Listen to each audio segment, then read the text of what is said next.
Well, welcome to sunny Guildford. Is it sunny outside? We've all had this rain so far in Glasgow and Newcastle this week.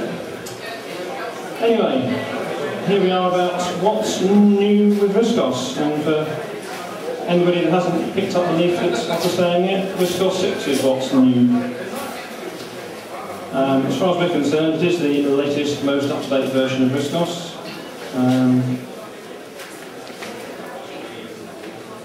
I'm sure there'll be lots of comments, but give me a few minutes just to go through a few things before we start shouting out questions. I'll explain first of all, just for those of you who may be confused over what the version numbers are and what goes on, what machines and so on. Over the last couple of years, we've had the select scheme. The select is the soft load versions of RISC OS. So you can soft load select versions onto anything that's got RISC OS 4 as a starting base. You can't soft load on top of RISC OS 3.7. The adjust versions is what we've done into the ROM. So on the A9 we've got the adjust 32, and for the RISC PC you've got the adjust ROM, which is RISC OS 439. On the select scheme, the last release that we did, select 303, is exactly the same as you'll get on the adjust ROMs. So there's no difference between the two there. They are one and the same. The only difference being that on the select version, it takes up 6 megabytes of memory for the soft load version of RISC OS. And on the adjust ROM, it's all squashed down to fit into a 4 megabyte ROM. The way it's done that is things like the messages files are squashed and are decompressed into a dynamic area when the machine starts up. So we can fit 4 or 6 meg into 4 meg. For the future, RISC OS 6 now is the base version that is built from our 26-bit and 32-bit neutral source version of RISC OS. So it's not a 32-bit version to run on a RISC PC. It's a 32-bit neutral version, so we can build either a 26-bit version or a 32-bit version of RISC OS. Some people seem to think that RISC OS 6 is going to become a 32-bit version to run on a RISC PC, but we've got no intention of doing a 32-bit version of RISC OS for a RISC PC. If you're going to do that, you have to start using an emulator in order to run your 26-bit applications on your old RISC PC, which is rather pointless. So, is that clear then where we are? RISC OS 6 is the base version that we're starting from for 26-bit and 32-bit versions of RISC OS. The select scheme will be carrying on. So the select first release that's going out, select 4, will feature the current RISC OS 6 release version. We're previewing it at the moment, and I would hope that in a few weeks' time we'll be having the first downloads available from the website. Just having the machines out and having people play around with them over this last week going up to Glasgow and Newcastle has shown up a few things that hadn't been spotted previously that need to be looked at and sorted. And obviously, no doubt, as we expand our initial testers to test a few more things, it's highly likely that a few more things will turn up. It will be a download version from the website. To start with, the CD release version of the first Select 4 will be a while behind that, because there's a few more extra bits to go into the final Select 4 release, and simply compiling a CD takes time to add on all the extra bits and so on. So don't expect that you will get a release version of RISC OS 6 under the Select 4 banner for a while yet. In order to encourage people to rejoin and give them a chance to actually see what's going on in RISC OS 6. We've released all of the technical documentation free on the website, so you've got a chance to browse through the 300-odd pages of information that covers all the changes that have been made. And you will then, in stages, get a RISC OS 6.00, which will be Select 4 Issue 1, coming out, to encourage people to rejoin and renew their subscriptions. Once we get to a stage where everything is finalised, much the same as we've done with all the previous select schemes, we can probably go through Select or issue 1, 2, 3 and so on, depending on how many versions it takes to fix all the bugs. There are just so many different permutations of hardware and software that we cope with, but obviously we can't test every permutation of software that's likely to be encountered in hardware in machines, and consequently that's always been the purpose of the select scheme, is that you are the testers for the first release, second release, maybe and third release. There's going to be things that aren't going to be working perfectly, and hopefully we can fix as long as the software companies and all the hardware companies whose software or hardware are showing problems are actually still around. Obviously there's going to be problems that certain machines that people are still using, the company is concerned are no longer around. We haven't got machines ourselves to actually be able to test things. So for example, it's possible that Select 4 and RISC OS 6 may work on an Omega or a illustration, but we can't guarantee that, and it's highly likely if there's any problems that do show up, that we won't actually be able to do anything to fix them, because the companies concerned are no longer around to do anything about them. So, any questions there so far? No? Okay, right, good.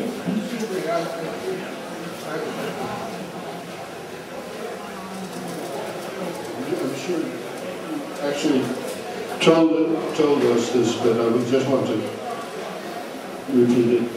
So you're saying with RISC OS 6, trying an old 26-bit program, it'll run fine? Yeah, there's no reason why I shouldn't do.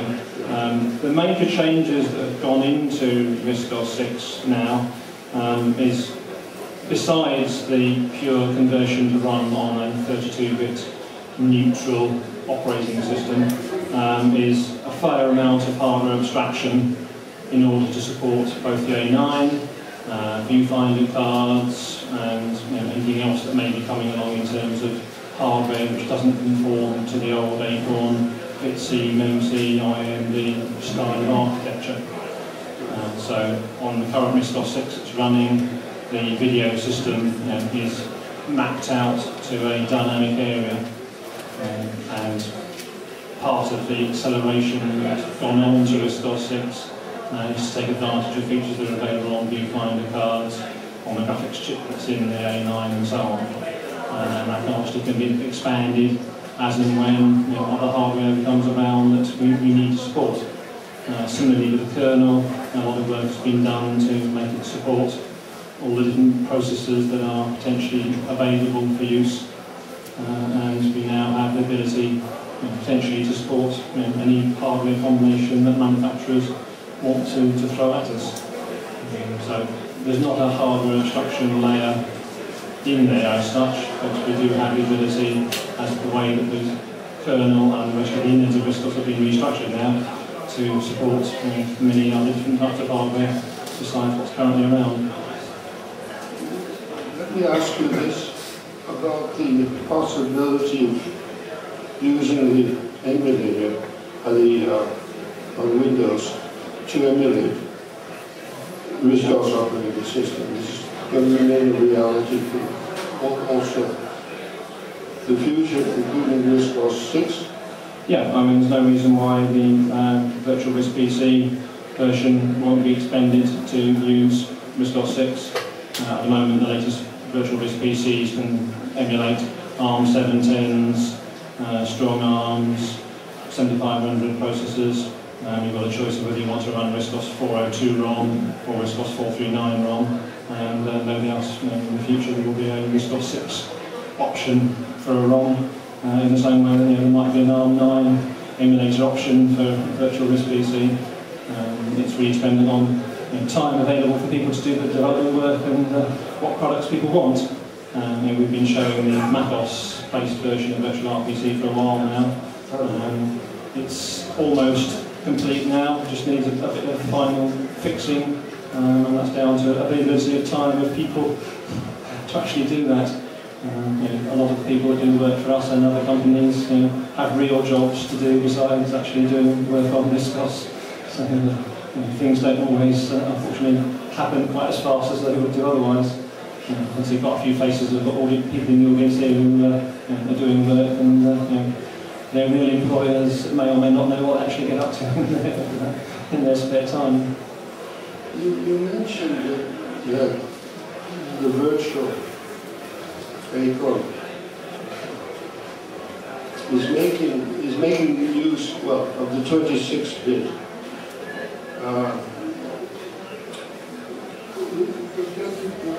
Deal with the 32-bit version of RISC OS? No, there isn't a 32-bit version of RISC OS that runs on virtual RISC PC at the moment. No. That's it. Thank you. Right, okay, so let's just move on from there then. The availability then of RISC OS 6 is not going to be available as a ROM upgrade at the moment. The time it takes to actually think about compressing it on a ROM means that the soft loading is going to be pretty much the only version that we'll be doing.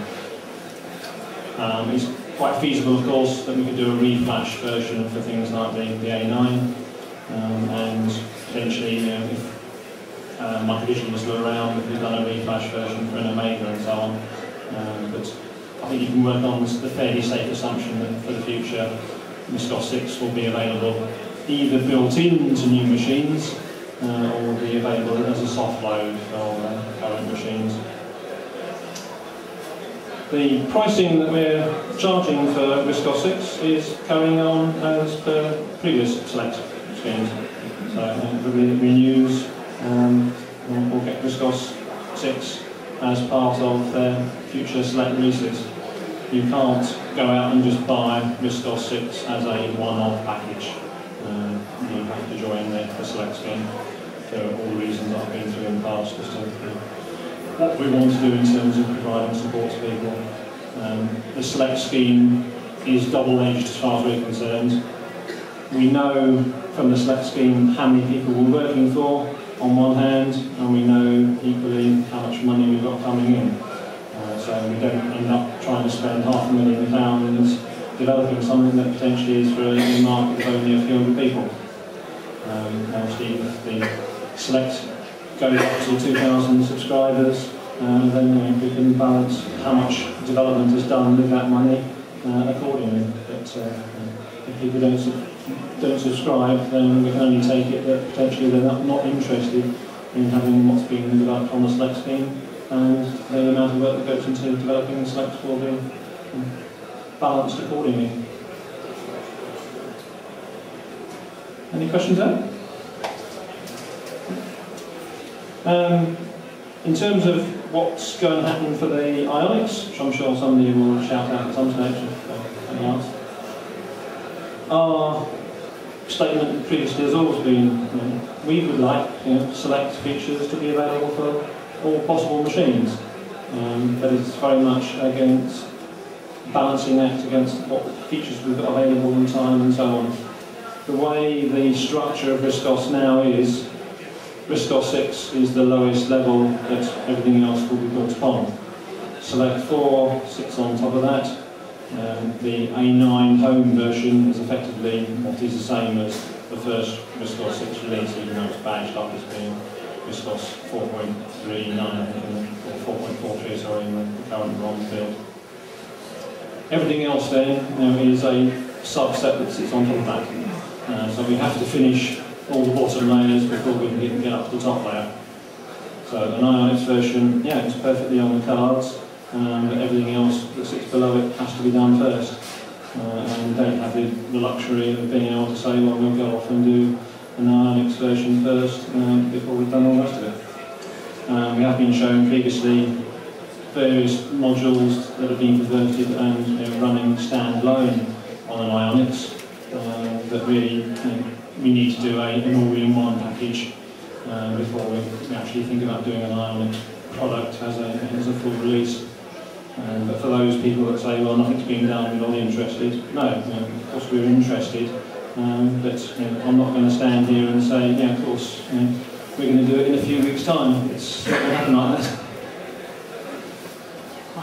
Does RISC OS 6 now provide the base that with the suitable drivers for the hardware that you could put that on an Ionics? In theory, I'm not saying. In theory.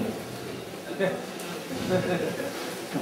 until we actually sat down and worked out what was actually needed for the specific Ionics hardware layout, as opposed to an X-scale development board system from ARM or whatever. And then you've actually got to get your hands on the real hardware before you can actually say definitively yes or no. But we want to do it, and that's always been our goal. 2 years ago, I stood here and said exactly the same thing. We want to do it, but we don't have the resources to simply throw people at it left, right, and centre to actually do the job.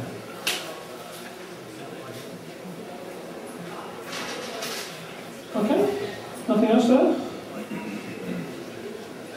Okay, let's run through something what's actually new then in what we're showing. Just to point out what I said earlier though, RISC OS 6, this is just the first release. I have in the past been showing bits and pieces that have been developed which will become part of the final Select 4 release. But we haven't, for obvious reasons, included everything in what's going to be the first Select release. Our policy is going to be that those people that renewed their Select subscription any time after the release of the Adjust ROMs originally will get the first Select 4 release free of charge. So even if you didn't renew your subscription in July 2004, when it was due, you will still get to see free of charge without paying any more money the first Select 4 release. We can't do fairer than that other than simply saying to everybody, well, we'll give everybody free copies of everything for the future. That isn't a business for us. A lot of people have asked, are we intending to open source RISC OS the same as CAST are doing, or RISC OS Ltd are doing, I should say. No. Our business, the reason RISC OS Ltd was set up in the first place was to enable the continued development of RISC OS for the benefit of all of the hardware manufacturers and all of the software manufacturers that have existed when we started back in 1999. We aren't controlled by any one manufacturer or software company. We've got a very, very wide range of share ownership inside RISC OS Ltd. And our task is to carry on that original goal. When we first started RISC OS, when we first went to see ARM and asked them what's going to happen about the roadmap for chip development, at that stage they said, first 2-bit chips, that's the only thing you'll be able to buy in less than a year's time. Nobody's going to be making 26-bit capable chips anymore. Obviously they didn't realise at that stage that Pace would have a huge interest in carrying on using RISC OS, and that Pace would therefore get manufacturers to carry on making ARM 7500 chips in hundreds of thousands of units for far longer than anybody else had expected. And obviously we can't predict what's going to happen for the future as well. The availability of all the components that's needed to build current machines could stop at any time. Intel may decide to stop making X-scale processors or any other components maybe come unavailable. But our goal is to simply carry on RISC OS development for everybody without any bias one way or the other. Obviously the bias we will give those to companies that are prepared to work with us and pay for past the costs of development. I've had a lot of people say, well, all the money's gone into making the A9 work. No, it hasn't. Advantage 6 have paid for the bits that are necessary for the A9 to work, and we've paid for the ongoing development of RISC OS that's across the board for everything to be able to use. So we've got no bias one or the other. Anybody that wants to come along and give us money to do things, obviously we'll do it. In the past we did work for Pace and did software development for them alongside the work we've been doing for RISC OS, and that was very much the way that Acorn used to work. They had guys who had great ideas. It was usually a matter of them finding a manufacturer that wanted to use those ideas and then got the product, and then got fed back then to the RISC OS desktop users. That's very much I think the way that the business will carry on. I'm sure that RISC OS Ltd are looking to do things the same way. We want to develop technologies that will interest people, and then they'll sell them the whole package to go with it.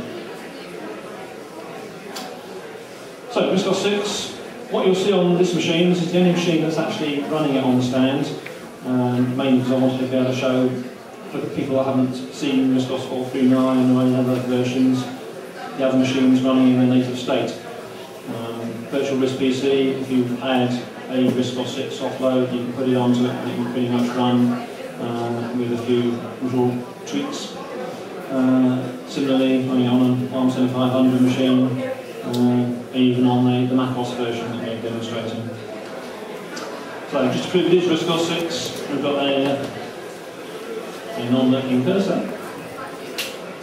That's good.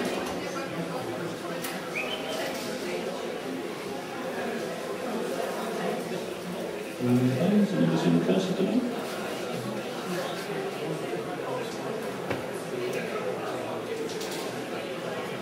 No, that's good.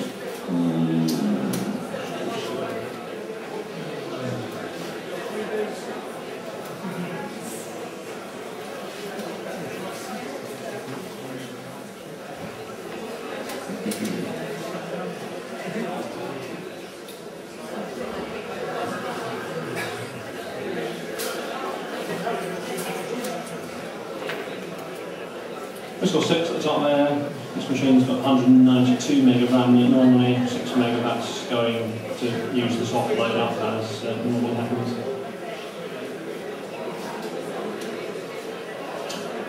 So,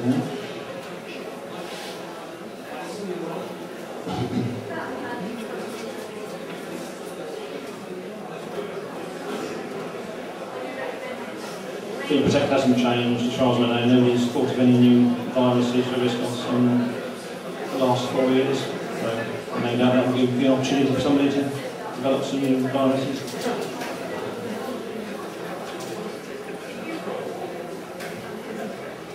So then we've got RISC OS 6, and notice that we've got the kernel is up to version 10.3. The kernel, the way things have been developed over the last year, the last couple of years,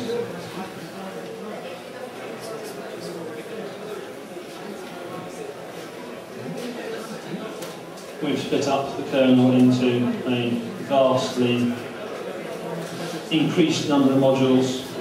So the kernel is actually getting smaller all the time, and the number of other modules that go to support it is increasing. You'll see some interesting module names as you when you look down there, like Seafront Demangler, and video HW Bitsy, which is the hardware emulation of Bitsy. I won't go through all of those, mainly because that's what the manuals, the PRMs are out there for, so that you can go and find out what's gone on the changes. CDFS hasn't had much change, if any at all. It's one area where we haven't done anything at all on since they selected it. Most other things, one way or another, have had to have changes made to them. In some instances, the original assembler modules have been converted over to being C-based, so that we can actually maintain them a lot easier for the future. So we've got a lot more modules to play around with. You may also notice whilst I've got this window up that we've got some very odd window furniture on it with all the icons stacked on the other side here. One thing you can actually do now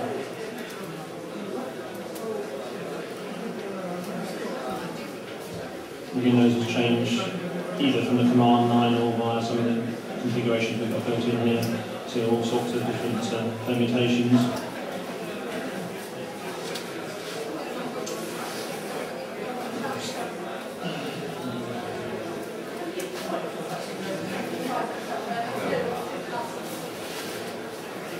There for our Australian cousins is the upside down version of the Windows.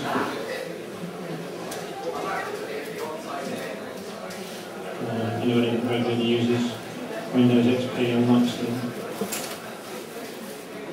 open and close and two bars on the other side, we've got that option there as well.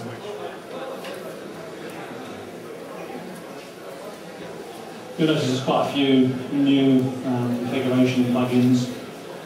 Some of them are third parties, add-ons that people have done because they think there's a few things missing from RISC OS. I'm quite happy with that if people want to do some work for us.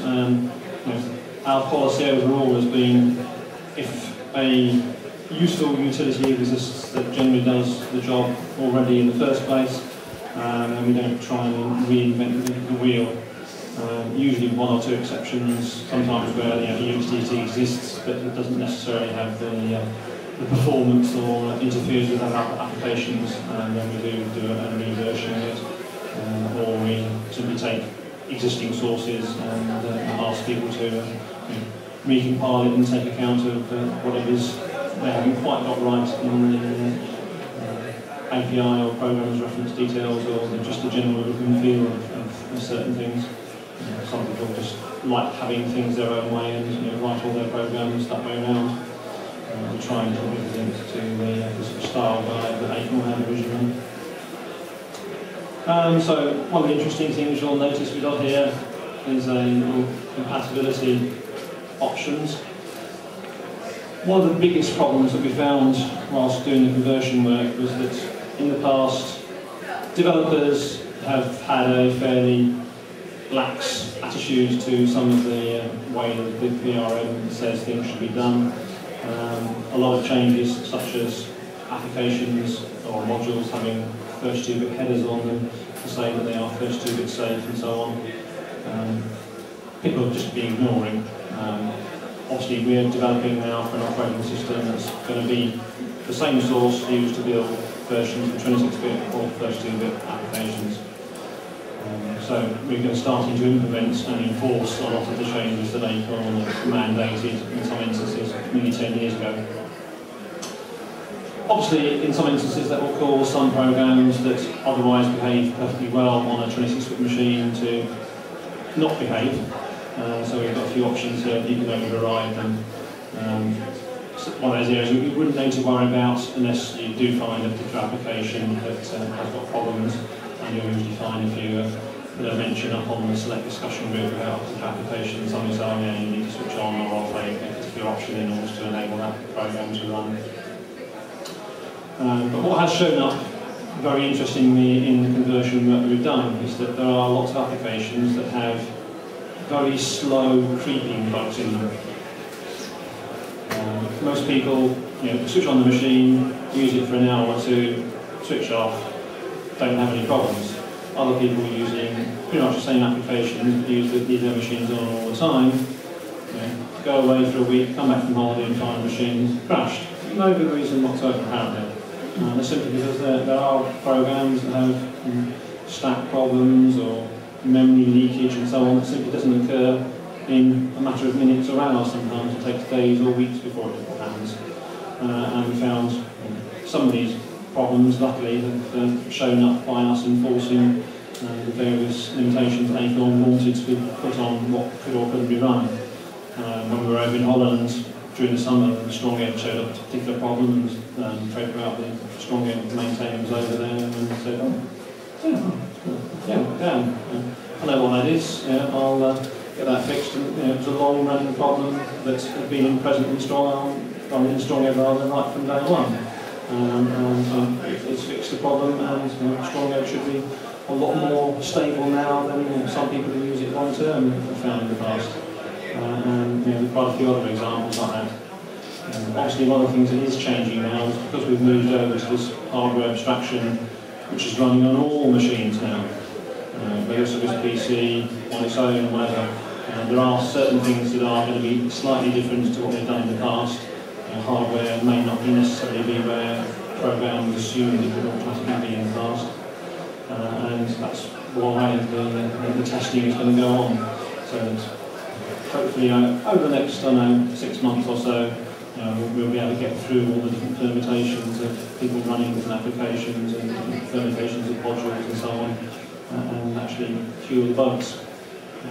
That's the one disadvantage we've got compared to RISC OS 5. RISC OS 5 has got a known hardware and it has very little permutation of choices of what you can get in the machine. On the RISC PC, you can have machines with kinetic cards, with motherboard RAM, so you can potentially have up to sort of 512 megabytes RAM on a motherboard in X number of different permutations. And it wasn't until we started having people trying out kinetic cards with 128 meg RAM and 128 meg RAM on the motherboard. They found that eFashion and other programs started giving problems because of the way that they map themselves and so on. So we can't do all the testing. We do rely on you as the users to actually use it and feed back the information. It's no good just saying, well, it doesn't work. We need to know what doesn't work. What machines do you have for testing on? We have RISC PCs, A7000s, A9s, but we've got, I think, 10 RISC PCs in different combinations with kinetic cards. Most things, we don't have an Omega, we don't have a RISC station, we don't have a working Amiga. Anybody have a working Omega they want to give away? No, okay, so maybe we won't worry too much about the Omega. Anyway, that was compatibility. Just an interesting one I've got to point out there. There are lots and lots of other changes that have been going on, and there are lots more things to come. The point is that we're only showing and only releasing, to start with, a limited subset of new features. Mainly because we want something for people to look forward to and to encourage them to renew their subscriptions. We've released everything now that we have to look forward to.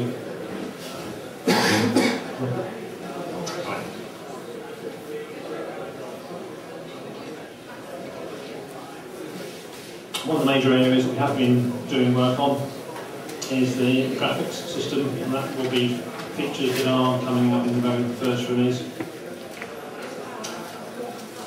You've probably been aware that one of the new features of the Select is the ability to go over to a thumbnail display.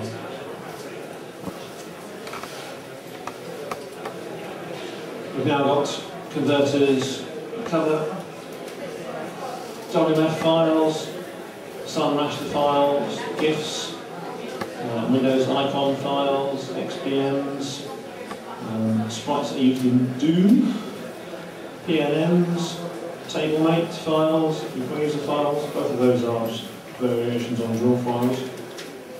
Standard RISC OS draw files, JPEGs, John Cortex clear file format, artworks, formations poster format, which again is another version of draw, Windows BMP files, PNG files, standard RISC OS sprites, alpha blended RISC OS sprites, formations poster format, PCX files, and another different Doom files. Now the advantage of all the converters is that you can convert to and from multiple formats by using just paint and draw.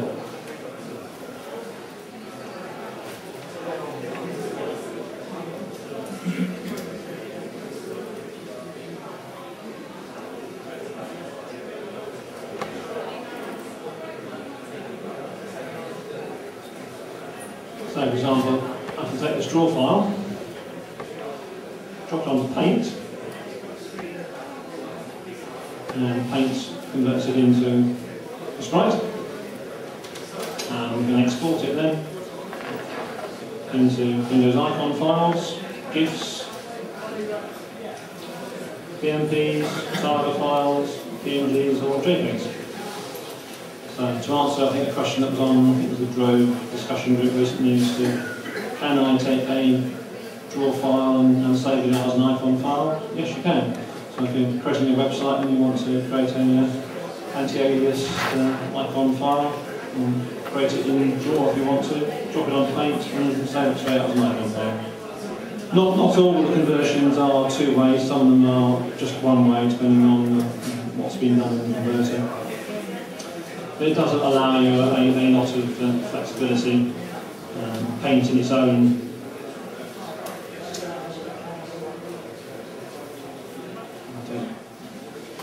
onto Paint.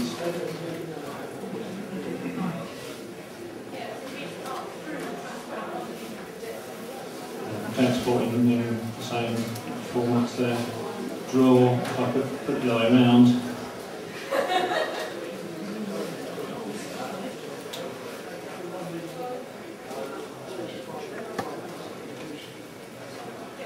Can export out as an SVG file, So if you want to transfer a vector file onto a PC, you can export it as SVG, and where appropriate, you can export it as JPEGs and so on. So that's a fairly flexible extension to the image file rendering system. Obviously, the built-in paint and draw support those converters, and potentially any other application that wants to take advantage of those can do as well. I think Artworks has, using some of those features, and Artworks will be getting support like the Martin for the alpha-blended sprites in some other than millions of colours in the not-too-distant future. Paint and draw themselves have had, if you haven't seen them before, the new toolbars down the side. Paint is the one that's got quite a new number of features, and staging is down the bottom here. We can pick up colours just by clicking on them using the icon button here. We've got new abilities here to not only move areas but to crop areas, highlight an area, pop it down very quickly. And there are obviously lots more bits and pieces hidden away in there that will be coming out in later versions. We're not putting out everything right from the start.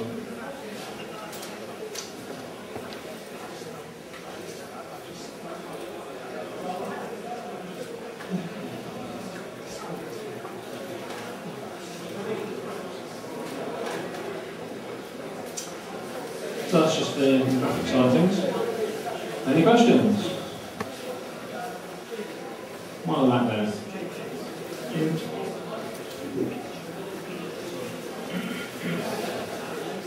You had all sorts of interesting file output files you were showing there, and in previous talks you mentioned about looking at PDF as a file format. Have you considered, or is there a possibility of being able to export the PDF in the same way you're doing on those file formats? Yeah, I mean it's potentially on the cards. We haven't done that specifically yet. Artworks, for example, has got its own PDF export built in. We've always had the PDF printer capability that either comes as part of the Tagore package or with RISC to be able to generate PDFs. So we haven't gone too much further with that. PDF and PostScript is one of those areas where you really do need to be quite an expert before you can start delving into that. And quite amazingly, we do have like 2 people I've seen around today who are in that field, who are very much PostScript experts, so they spend most of their working time looking after PostScript.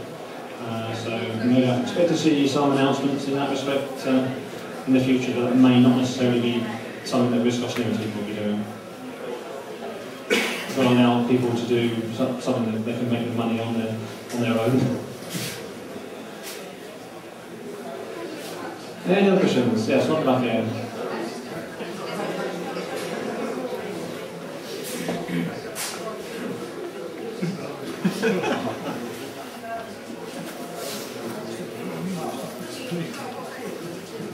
In a previous talk, you've talked about going away from using sprites, using draw files for applications and things. Any progress on that? No specific progress. What has been done, though, is looking into the various hardware accelerations that are available on new graphics cards. The viewfinder, for example, has got quite a lot of things that can be done with it that John Cortex never took advantage of.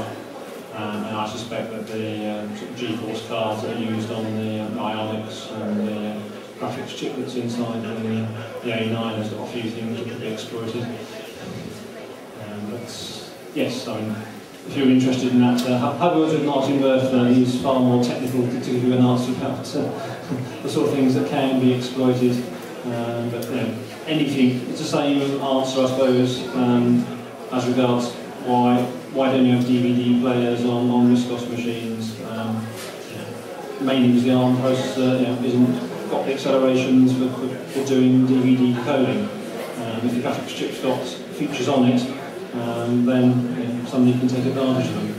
Geminus obviously takes advantage of things that you can do on the GeForce cards, and Viewfinder certainly offers a number of advantages for certain things. I think it was probably 3 years ago I showed some of the work that the Simon team have done on draw acceleration using the viewfinder card. You can get very, very noticeable acceleration on certain areas of RISC OS with the right hardware sitting behind it. You don't necessarily have to have the software encoding. And for most graphics operations, if you can have hardware acceleration rather than trying to do stuff in software, it's far, far better. No, quite a lot this afternoon. Right.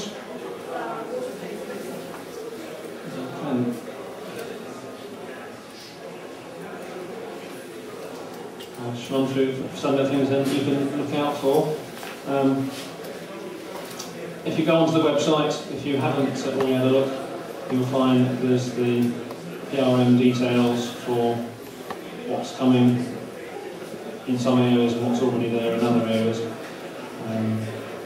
We will be doing a CD and a printed version of the manuals at some stage. Obviously, there's checking to make sure what's in the PRMs is correct to be done. There's probably a fair bit of other expanding of areas that can be done as we go along.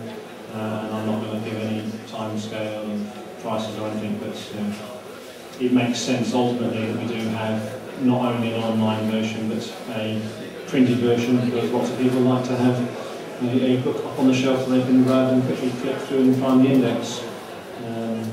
Unless you've got an online Google on your desktop, it's often a lot quicker to go the old human way of looking at the index and finding what page the SWI that you're looking for is actually listed, rather than trying to go online and do it all. So no prices, no time scales for that. But I would be interested though, would people be more interested in a loose leaf bound PRM version or a bound version exactly the same size as the current RISC OS 1 to 5.8 PRMs? Who would be interested in an open leaf bound version that code is put in and taken out? 1, 2, 3, 4, 5. I think we would be interested in just a bound version. Okay, not a huge difference there, but the relative costs probably will be about the same. There are companies now that do short-run book printing for very reasonable costs. Off the top of my head, I would guess you'd be looking at more like sort of 50, 60 quid for a printed bound version that looks exactly the same as the old RISC OS style books on cost. And obviously that's doing it in a short run as opposed to the thousands of runs that Acorn did on the original PRMs. Okay, so if you are interested in the documentation there, you can go on to the website, which is select.riscos.com/riscos6, and the links down there will take you to the PRMs, the documentation, the change logs, and the general FAQ as to what's going on. So I'm not going to go through all the features, but this sheet has all the information that is the same as what's on the website. So go on then and look.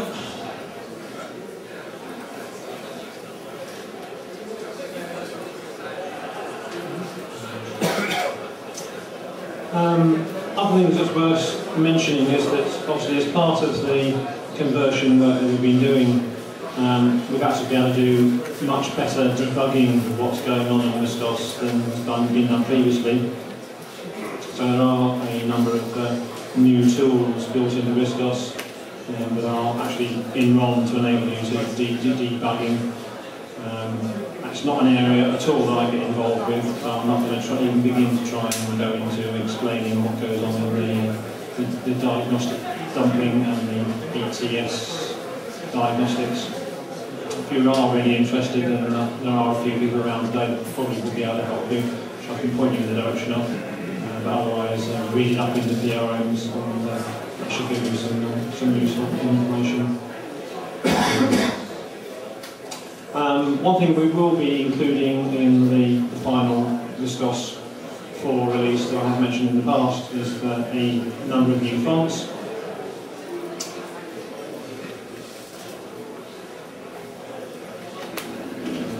Let's do that.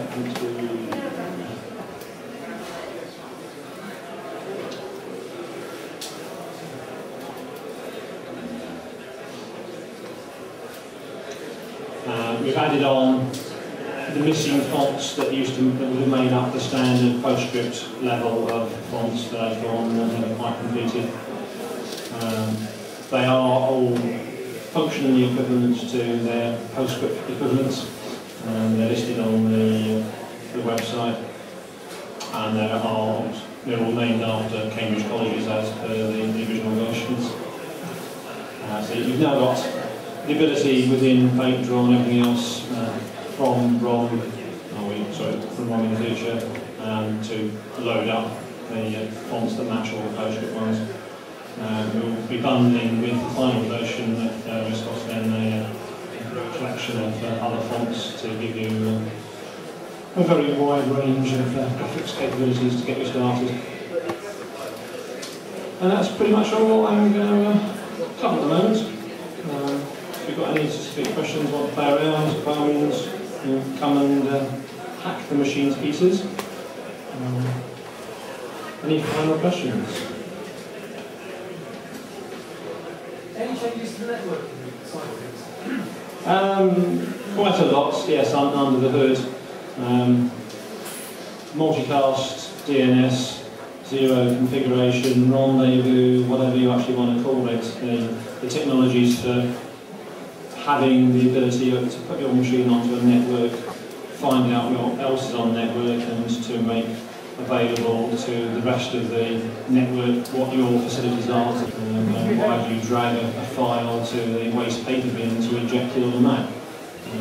All these things I think are just have been inherited from the past and would probably be better replaced with other things. But there's only so much change I think that most people are happy with.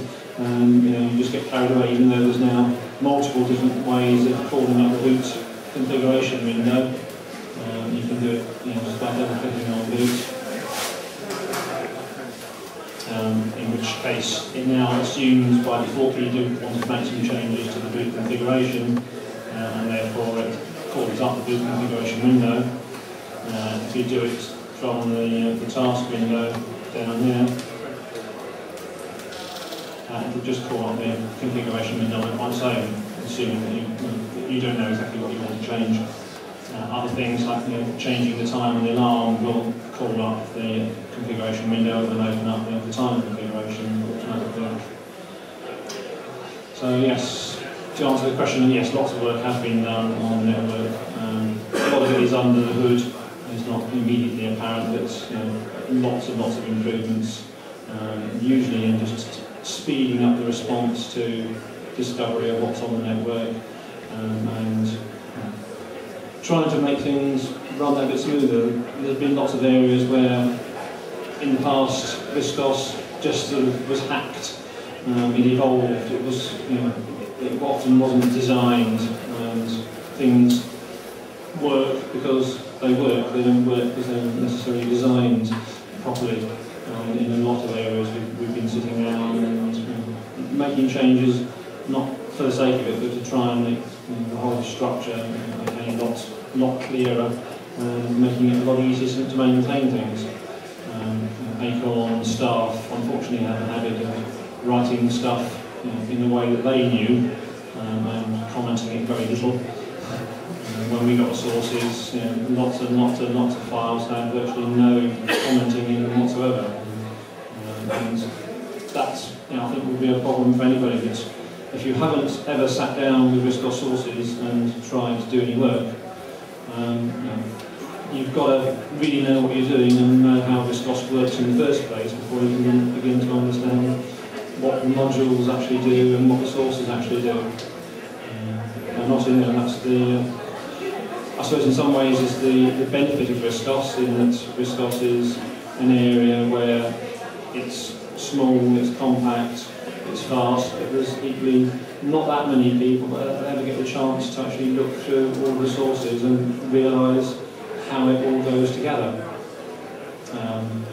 The RISC OS 4 sources, or RISC OS 3.7 sources that we receive from Acorn, that come to around about 250 megabytes worth of data.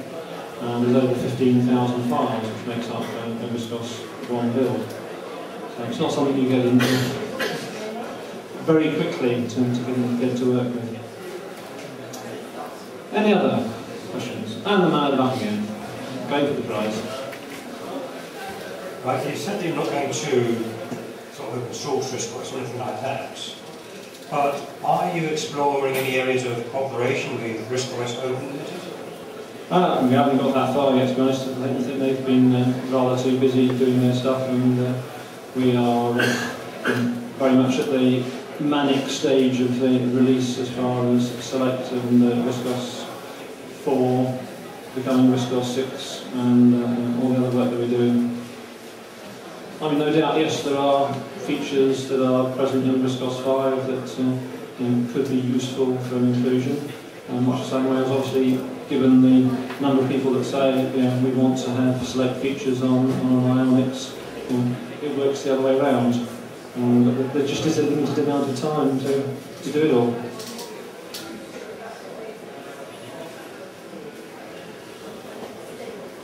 You mentioned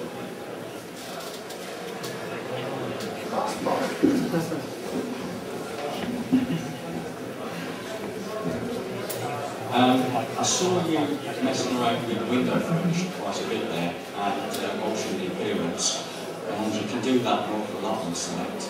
Are you doing any work on actually bringing together a coordinated theme manager and bundling perhaps some different themes to RISC OS? Yeah, I mean, it's something that a lot of people like playing around with their machines. To be honest, there are lots of other people out there who probably just as easily put together a theme manager as we do. I think Richard Goodwin is one man that sort of springs to mind. I'm sure there are other people that can do that. All the information is out there in the PRMs for people to know what the options are, so what you can do with the toolbars and so on. And the cosmetics application that Richard Harris did for RISC OS 4 originally for changing all the tool furniture around is fairly well documented recently. So I don't think it's something that we're going to particularly spend too much time, any time doing.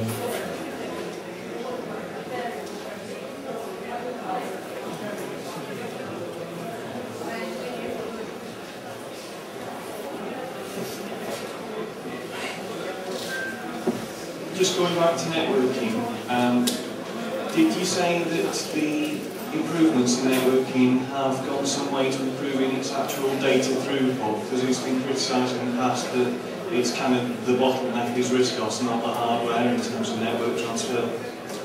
I can't say we've sat down with a network analyzer and done any speed tests, no. In theory, yes, certainly certain operations have been improved, but I couldn't honestly say hand on heart that you will be able to transfer a 500 megabyte file from hard disk to CD any faster than you could previously. That side of it, the few tests that I did when we had an Omega a few years ago, I tried transferring a 500 megabyte file from CD to hard disk on a number of different machines, and nearly all of it, the speed difference there was simply down to the hardware involved. I suspect the same probably applies to a large extent to the hardware that's present on the networking side. I'm just thinking in comments in the past that if you, for instance, ran Linux on a RISC OS machine versus RISC OS itself, people suspected the network stack in RISC OS was slowing things down. Quite possibly. We've never done any tests on absolute throughput on the network stack, to be honest. Thank you. Right, I think that's my hour up now. Thank you all for coming. Obviously, the bottom line is we want people to carry on subscribing to the scheme. Otherwise, I'm afraid we can't do anything without people buying and subscribing to products. So thank you very much, and see you in the Arm Club Birmingham show in a month or so's time. Hopefully by that time we will have personal for you to take away in your grubby little mitts.